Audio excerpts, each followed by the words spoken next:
Good morning. It's Ladina Boo, and I'm from Stockton, Missouri, where I pastor the Independence Church. Our regular guest could not join us this morning, so we're going to shift a little bit, and Matthew Pearson will join us shortly.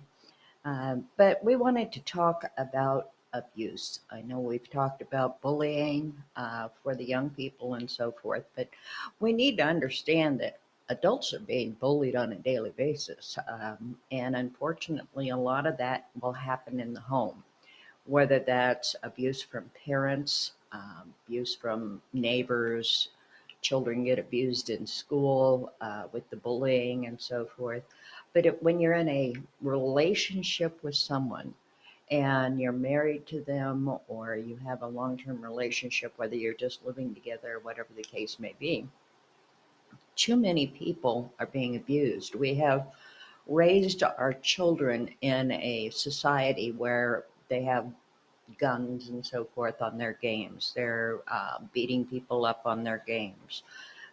They see so much violence on the televisions and stuff, and if they've lived in an abusive home, that's all they know, and they think that is the proper way to conduct themselves. I keep trying to tell people that when you're being abused in a household relationship where you have children, that you're teaching them that it's okay. You're teaching your sons, if they're the abuser, that it's okay to hit their girlfriend or their wife later in life. If you've got daughters that are being abused, you're teaching them that they have to take it. And we need to all understand that we don't have to take it. And so, you have to find some way to protect yourself and protect your family and protect your mental capacity when someone is abusing you. And I know that, I made the comment about women being abused and boys learning to abuse their mothers and so forth. But we have to understand that men are abused also. And a lot of times they don't come out and talk about it. They won't let somebody know that they're being physically or mentally or emotionally abused in any fashion, because it's not the manly thing to do. And our society has kind of left that whole group out. So, anyway, we have Matt here today. And Matt was willing to talk about a couple of his abusive relationships and how it made him feel and so forth. So, this Yeah. this is Matt Pearson. Matt Pearson knows everything at Axe Ministry. He runs all the I cameras. don't know about everything. I will say I know quite a bit about this stuff, but that's from trial and error. It's been a while since I've been on this side of the mic. Well, it's a good Honestly, thing you're over there. yeah. So I've been in multiple different abusive relationships, and I know that I probably cause some people that I've been with in the past to go a little bit crazy. But there's a point where you're like, okay, this is not me. It can't be me causing them to do this.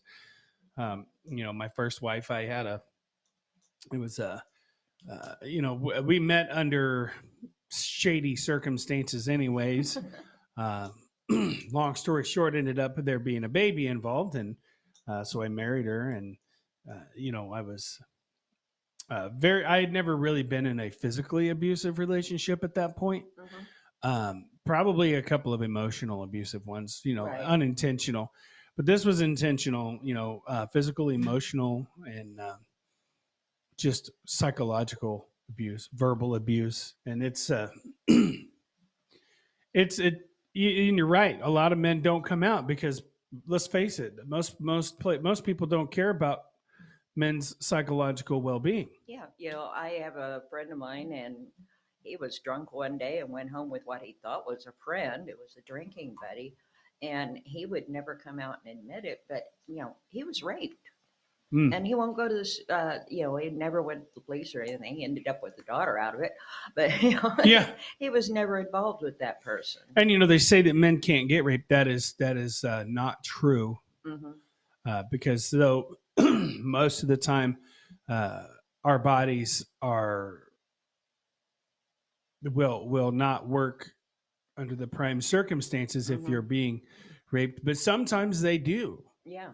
And there's nothing. I mean, It is very possible. And it happens, and it goes far more unreported, I believe, than people realize. Yeah, a lot of women do not feel comfortable coming out and talking about that. I was raped in the past, and it was extremely difficult for me to even come out in my testimony and talk about Mm, that because of the abuse I had suffered.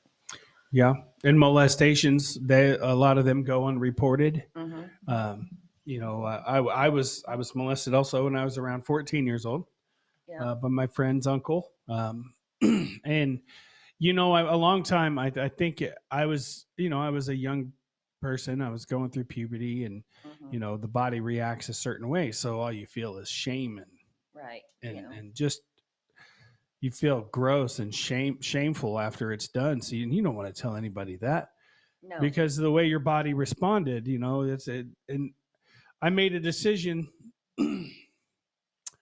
that I was not going to be a victim. Mm-hmm. I chose not to be a victim, Yes. and when I did, I was able to let that go, and it's probably mine probably wasn't near as traumatic as some people's. You Right. know, I can't imagine being raped. I can't even fathom it. Mm-hmm. And so if you've been raped, my heart goes out to you. I can't even possibly understand the kind of It messes with your head horribly. oh yeah, your head, it messes with your social interaction. Yeah, you get afraid of people. You want to stand back, Yeah. and you don't want to get close to anybody or have any kind of a relationship, and that comes too with any kind of abuse, whether it's emotional or physical or verbal. I've gone through my fair share of verbal abuse. Yeah. I'm sure you have too. Oh yeah, yeah. And gaslighting. Gaslighting is an abusive behavior that is not reported Right. because people don't realize that it is abuse. And my last wife, uh, I don't know what had happened, but being in the same room with her, and it was eggshells all the time, and being in the same room was like it was so awkward and just uncomfortable. And any time that I tried to talk to her about it, she said Mm-hmm. it was in my head. Been You're the there. one that's making this uncomfortable. You're the one that's you're the one that you're being crazy. It's in your head. You're imagining it. That is gaslighting and that is abusive behavior. It's also Yeah, manipulative. very manipulative. And a lot of people don't realize it. They just start you after you're told for so long certain things, you start to believe it. I know that's the hardest thing in the world to get over too. If you cannot get past what they have beat into your head, or Right? spend hours and hours and hours telling you how horrible you are, and I always got upset whenever they would tell me I'm stupid. I am far from a stupid person. You are well, you're not far from me, so just kidding. I know I'm not No, stupid. he's not stupid. I He's would I would amazing. never I would never call myself that because we should, the self-talk is important. Like if you're talking bad about yourself all the time, it's the same. You start to believe it. Yeah, you dig it into your soul and you have a hard time getting all that stuff out. Yep, absolutely. And sorry, I'm trying to find our video here on Facebook so I can share it. Be sure and like and share these videos, folks. It's Yeah, it's very important so we can get a greater following for the messages that we try to get out here. mm, The whole concept behind Acts Ministry is unity in Christ through the Holy Spirit. yeah, And so, we try to get unified with everybody out there. And even if it's the ones who have abused us, you yeah, have to learn to forgive them, don't you? yeah. And that was a hard part for me. Um, that was a very hard part for me. And then by the time I was able to forgive my first wife, she was already dead. Yeah. She had passed away, and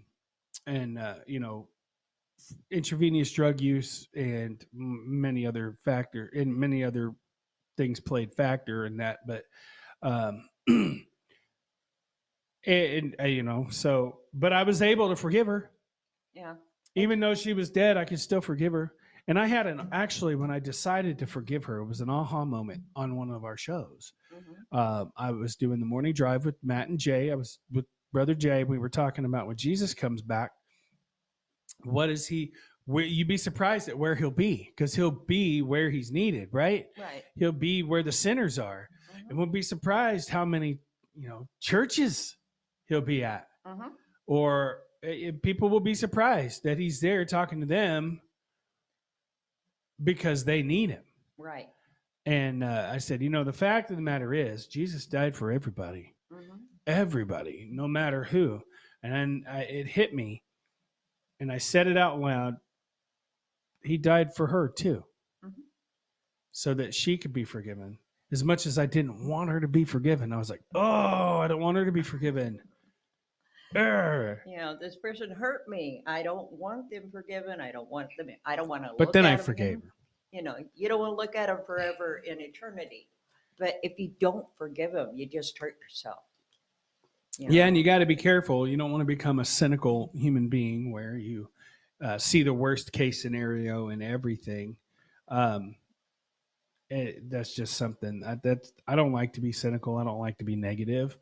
And so I try to identify that behavior and then change it, because if I live life being cynical or angry or leery of people, I'm not really living life to its full potential. Yeah.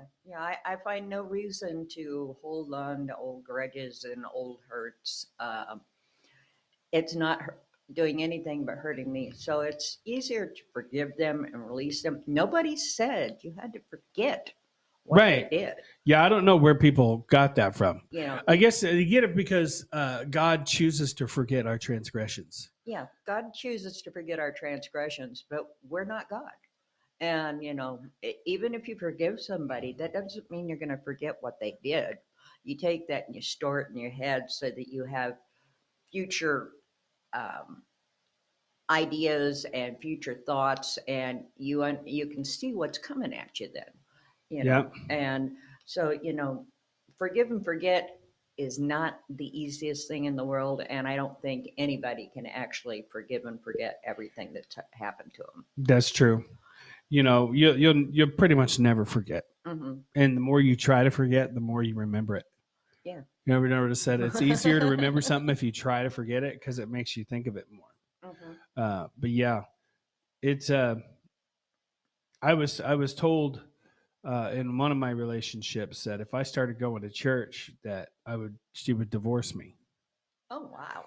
And because I wasn't exactly going to church like I wasn't going to church like I was supposed to. I wasn't going to church at all, except for whenever I would go to Acts with Dad.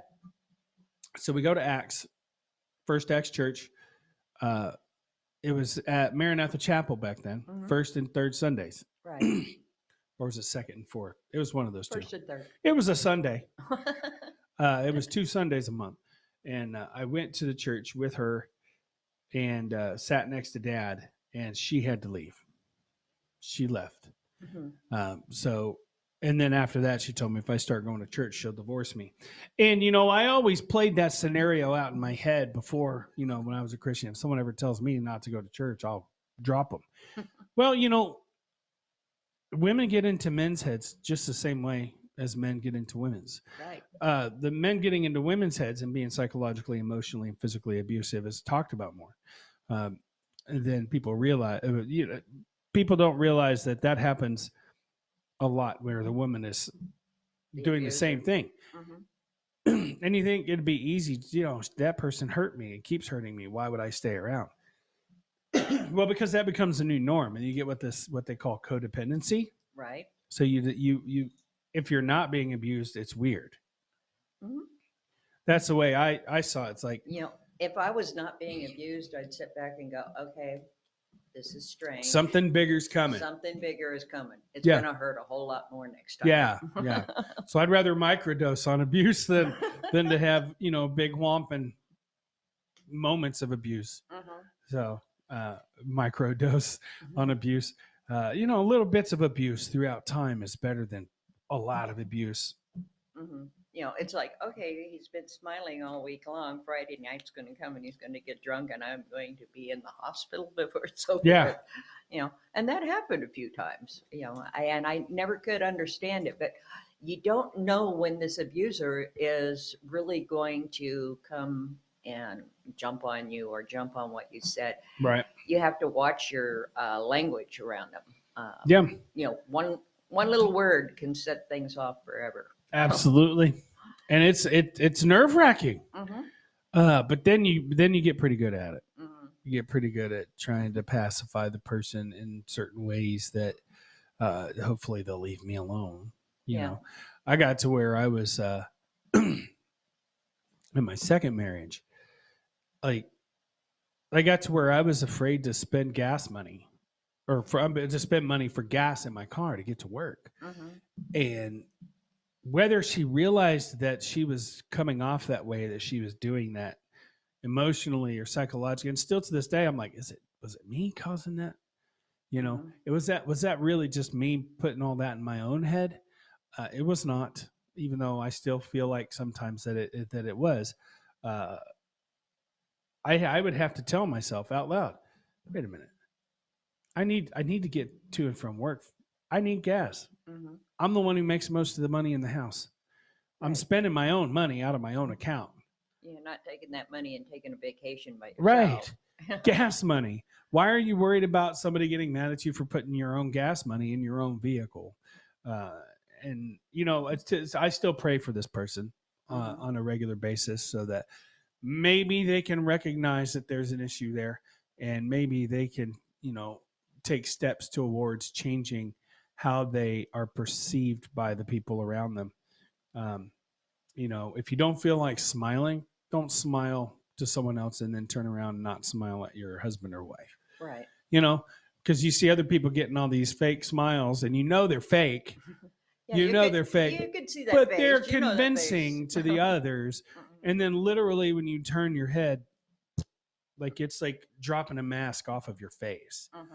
And it's like, why do they get the smile? I don't get a smile, that kind of stuff. That's the scary thing. Yeah. They're going to be this on the outside, and the real person that's going to be there when you get home.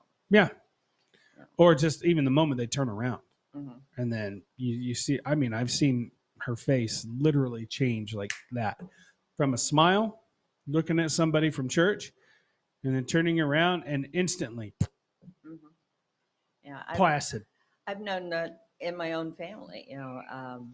My mother was not a pleasant person growing up with, and I haven't spoken to her in over 20 years because it was bad for me. Mm. She was destroying my psyche, my sense of well-being. Never had anything good to say. But when she went out with other people, they all got to thinking that I was her favorite child because she talked about all the things I could do. I was managing the law firm. I was doing construction on my own house. I was doing all kinds of stuff, but I could never get that. A jack of all trades, master of none. And apparently I'm not a daughter either. So Oh man, it's like, okay, I don't need this. I cannot tolerate somebody who wants to put me down continually or put down my children. yeah, my grandpa was that way. Mm-hmm. Yeah, So it was. I remember, and I loved grandpa. I loved grandpa very much, but he was also emotionally and mm-hmm. verbally kind of abusive. Not like cussing or anything, but just the stuff that he'd say. It affects your self-esteem.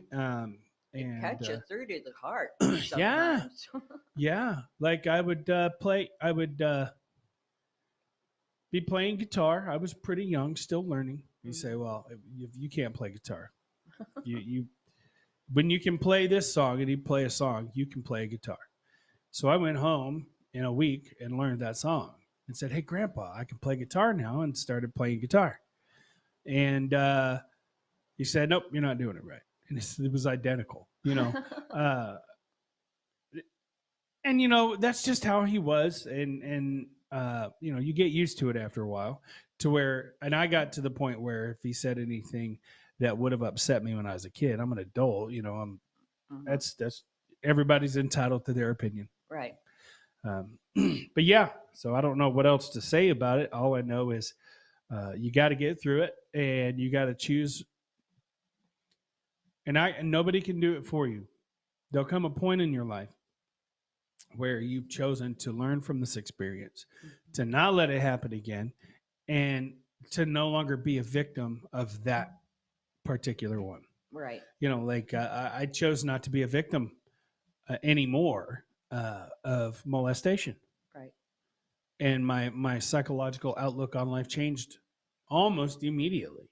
Yeah. But you have to have a realization. Look, I'm still a victim, and I don't have to be. Yeah. It happened in the past. Right. It was terrible. It was a nightmare. It was, and I'm sure it was horror beyond comprehension for most people. Talking to you, if you guys have experienced it, because I don't know what your situation is or was. I know that once you're past it, you can put it behind you. You can put it behind you, and by the grace of God, you won't be a victim anymore. Yeah. Yeah. And so many people don't understand that. It's like, don't suffer through the abuse. If it is so bad that it is knocking you down, it is destroying your self confidence, your happiness, your joy. You know, the strength of the Lord, yeah, is there to help you out Yeah. and help you move forward with that. And then, like I say, you've got to learn to forgive so you can move on from that particular point. There is no reason for anyone to have to suffer through so much abuse. And we hear about the women's abuse, we hear about the LGBTQ and everybody else being abused, and nobody wants to think about men being abused. No. Yeah. You are a healthy heterosexual man, Mm-hmm. and you have suffered abuse also, and Yeah. most men won't talk about that apparently. No. I I don't feel like I'm losing my masculinity or anything by admitting it, because I know there are many guys out there that haven't spoke up. I remember that one time my first wife had uh, that she had said that she was going to bring a guy that she had met a few weeks before and cheated on me with. That she was going to let him move into the house that her and I were living in, because she thought he would be better for my son and her, right? And I let my temper get out a little bit, and I called her a word that I should not have. Mhm. And you know, later on, I was just going to leave, so I called somebody, and it turns out it was a female on the other line that happened to answer the phone, and I was talking to her, and then all of a sudden she gets mad. She breaks a beer bottle on the concrete and then proceeds to try and slice my face with it. And I was outrunning her going backwards, and I dialed 911, and then I hung up because I knew they'd have to come out if I did that, regardless. Right. So I gave him the address, and she threw the beer bottle at me, and it was just glass mush at that point, and sliced my arm open right here. And the cops got there, and they were back and forth, talking to her, talking to me, talking to her, talking to me, and she was telling them that I assaulted her and all this. And the cop came up and said, "Well, she said that you assaulted her." I said, "I did not. I protected myself, Mhm. and I didn't assault her. I didn't raise a hand to her." And I told him exactly where the glass was, and I knew exactly where the glass was in the yard. And he said, "Let me see your arm." And I lifted up my arm, and he turned around and he walked back over to talk to her and her mom, and um, came back and said that if I did not find somewhere else to go that night besides the house, that they would have to take her to jail. And I'm not staying there with my crazy mother-in-law. You know what I mean? That would be terrible. So I said, no, I'll find some place to go. And this this female officer comes up to me, and she hands me a pamphlet about being abused, Uh-huh. and physical abuse and stuff like that, and support groups and things like that, what to do next type stuff. And I started shaking my head. I was like, man. She's like, what? I said, here I am, 240 pounds, 6 feet 1 inches tall, being abused, physically abused by a 5'1" female who's only Right. about 120. Mhm. I said, that's crazy. She goes, anybody can be abused. It Right. doesn't matter what size you are. It doesn't matter whether you're a man, you're a woman, or whatever you identify as. People can be victims of abuse. Hmm. And so that made me feel better because I really was embarrassed. Yeah.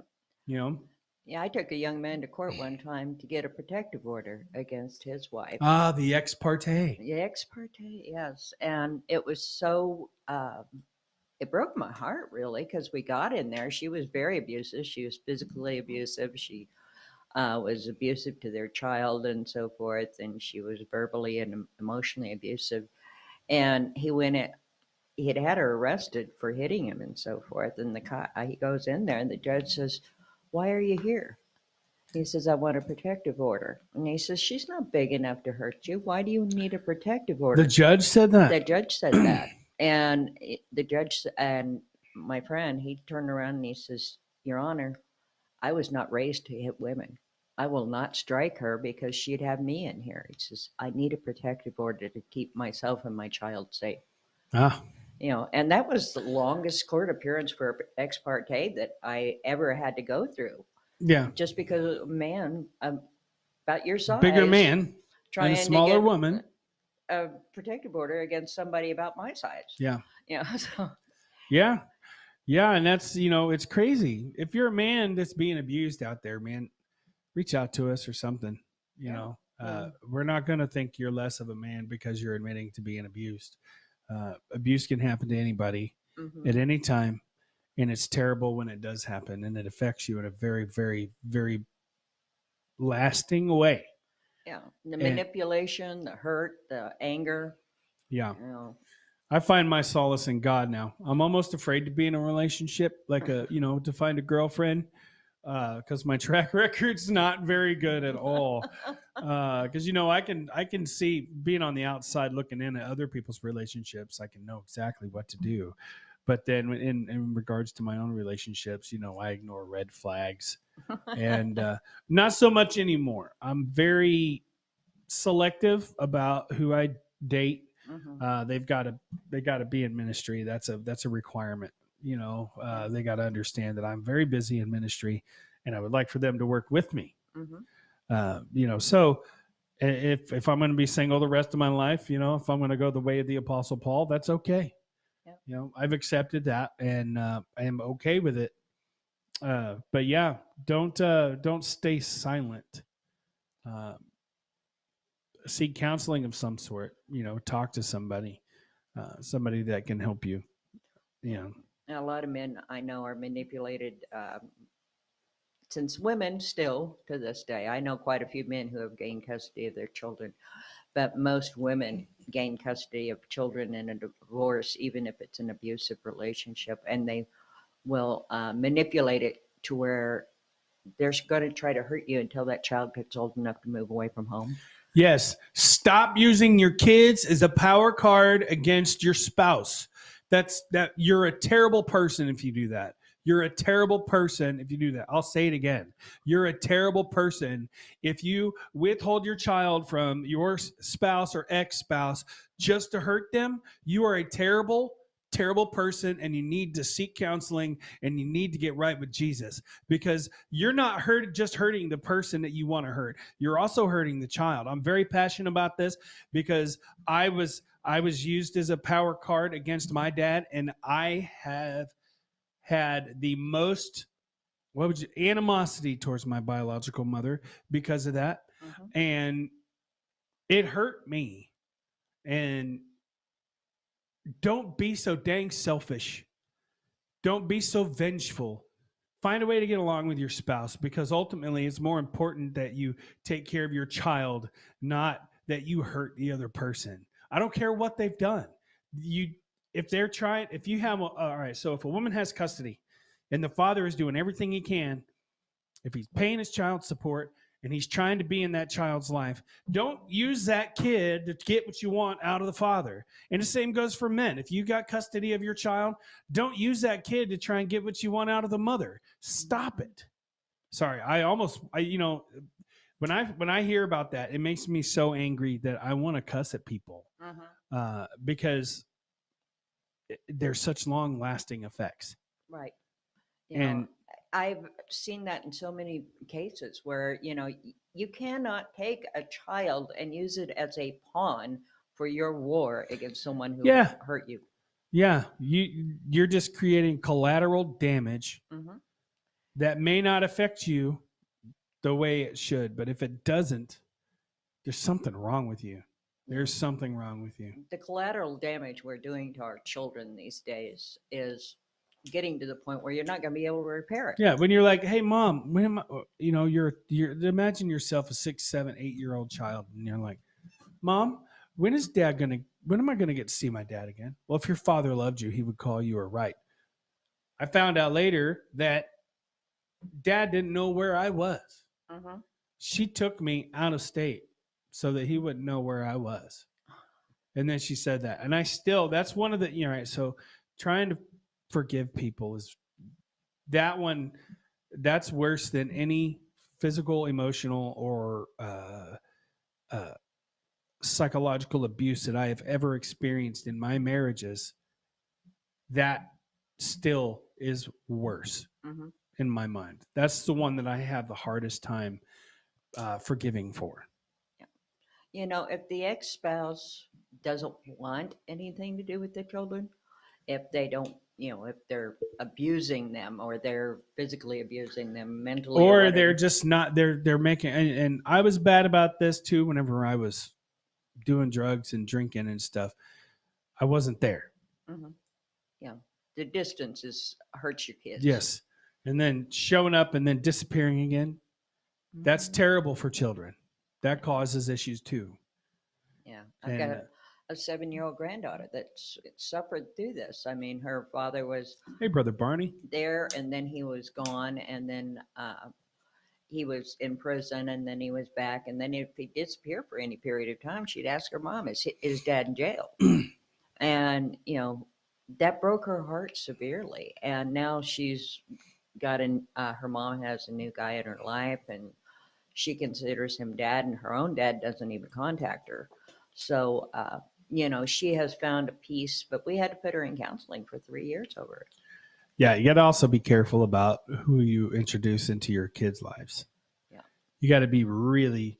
It is not bad. Doesn't make you a bad person to not let the person that you're dating meet your children until certain specifications or certain requirements have been met. Right. I never brought, when I was dating and I had 2 kids at home, I was a single mom for a long time. I never allowed any person I went out on a date with to come to my house or meet my kids unless I felt it was something that was going to be long term. Yes, that's what I'm talking about right there. Yeah. Because otherwise, it's chaos in your kids' lives. Yeah. People coming and going. My mom was bad about. My biological mother was bad about that too. Hmm. She had a different boyfriend every week, Right. and she was being abused too. I've never laid my hand on a female, and I never will because I watched my mom get beat so much when I was little. Hmm. And you're a little kid, you can't do nothing about it. You try, Yeah. but then you end up getting beat too. No, So I be finally careful taught about who you let meet your kids. I taught my son, if he got to the point where he was seeing something, he would take the phone and go outside and he'd call 911 in a hurry, because nobody was going to hurt his mama.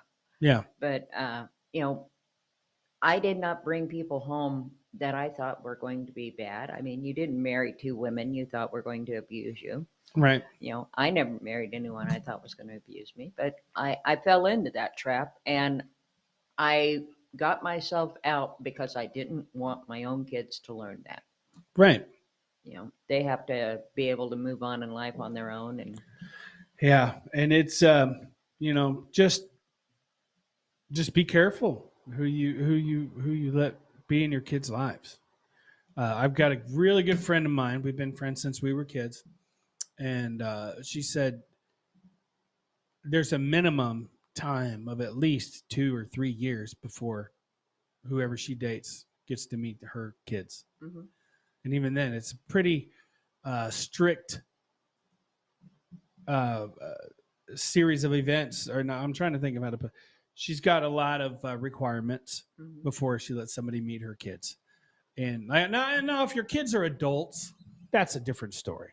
Yeah, but You if know, you've got small ones, don't be bringing people in and out of your no, house for that. no, make sure because they don't need to see that kind of chaos. If you go through more than one boyfriend or girlfriend a year, don't let them meet your kids. Otherwise, the kids get attached really, really easily Hmm. to people that make them laugh, people that bring them gifts, people that they just have a lot of fun being Take them around. to the park, Yeah. take them out and do stuff. You make a kid laugh, they're going to love you until they learn who you really are. Hmm.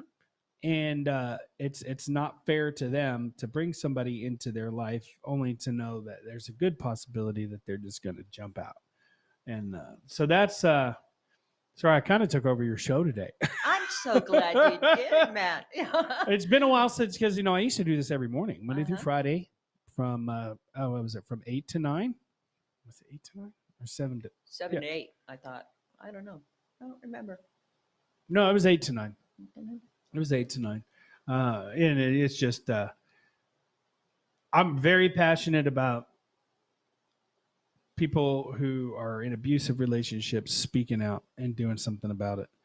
And it's so bad that even after all the abuse that I went through with my first wife, when we separated for the final time and I moved back home for a little bit, uh, I still was like, I wonder what she's doing right now. I wonder who she's with. Every Mhm. time the phone rang, I was hoping it was her. Right. Even though, You've gone through it, but you're used to it. And yeah, so you miss it a yeah, little bit. that's called codependency, and it is very bad for you. Yes. It Definitely bad for you. Never, messes with your emotions, messes with your social skills, everything. mhm. So And then you get to a point where you think, oh, well, maybe we can just work it out. Trust me, if they're beating up on you and they're trying to make you feel bad about yourself and you can't get through it, don't go back. you know, brother Jay, you guys know Jay. Whoever's watching knows Jay. I was in the middle of a relationship that where I was being used. Mhm. Not so much. I wasn't physically abused, emotionally abused. I was being taken advantage of, Mhm. like badly. And I was telling Jay, I was like, I'm going to break up with her. And I went to go try to break up with her, and she said she could change. And then I was talking to Jay about it, and he said, well, only get back with her if you can live with how things were without her changing, because you can't change anybody. Right. People have to change themselves. Mhm. By the grace of God, people can change, but it's actually quite rare when it comes to relationship stuff. Mhm. People don't usually tend to change. They change, they get better for a little bit, and then one little thing, tiny little thing after another, Mhm. gradually gets to where you guys are right back where you were before. And that is so disheartening. It is heartening, but it's true. If somebody abuses you and they admit to it, they apologize, and then they change for a little bit, just expect it to come back. That sounds cynical, but in my experience, unless they don't turn their hearts over to God completely and fully, they're not going to change Right. because they're about themselves. Only through God can you change that kind of deeply ingrained personality flaw. Right. You know? And I'm so sad about the fact that right now we're raising a lot of flawed people in the world. Ah, You know, oh boy. we've There's we've walked away from God in our country. We've walked away from how we were established. We've um, invited all this stuff into our schools and teaching our children things that are just so far removed from Scripture that yeah. Look, schools should teach basic math, English, cursive. They need to teach cursive. Otherwise, they can't read the Declaration of Independence. You're right. Right. And they need to teach life skills, Mhm. science, balancing a checkbook, budgeting, credit scores, things like that. Things that I wish that my school would have taught me. Mhm. You know, Uh, So Instead, you have to learn it on yourself later. So, yeah, and a lot of people don't want to do that. But, it really comes down to the fact that, you need to take care of yourself. Take care of your heart, take care of your head, take care of your mind. put your kids first and foremost in your relationships. You know, in regards to your relationships. Right. So Your don't. your kids were given to you by God, and it's your job to Yeah. keep them safe and healthy. Yep. Yep. So it looks like we actually went over our time a little bit. Well, we've had a Boy, long that's it. show. I'm telling you what, time flies, doesn't it? It does. It's So been flying real fast lately. I'm gonna go back behind the control panel there and let you say bye to everybody. Okay. Thanks, everybody. So we've had a wonderful show with Matt today. I'm so glad he could join us. He's going to shut us down here. I want to thank everybody for joining us this week, and I hope that you can come back next week. It's been a joy.